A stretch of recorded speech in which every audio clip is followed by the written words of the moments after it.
चर्चा बा हमारे नुजीला जवार में, वांटेड होई छपेला खबर में।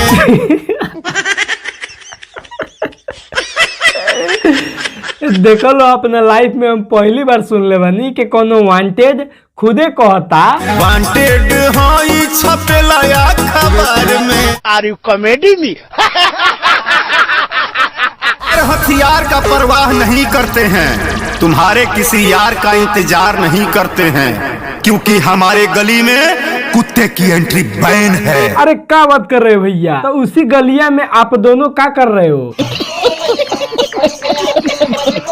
हो बाबू सोटा जानी हमरा नियरवा बाहुबली हो। अच्छा तो तहारी यारवा बाहुबली है ना? अजी लंड मेरा बाहुबली हो। देखा मैडम, हर बाप के एगो बाप होखेला। हरामी हो। अपना बाहुबली यारवा से कह दिया कि ओकर बाप वांटेड होई छपेला खबर में। बंद करो, मैं मोदी साहब से प्रार्थना करता हूं। गजब बेइज्जती।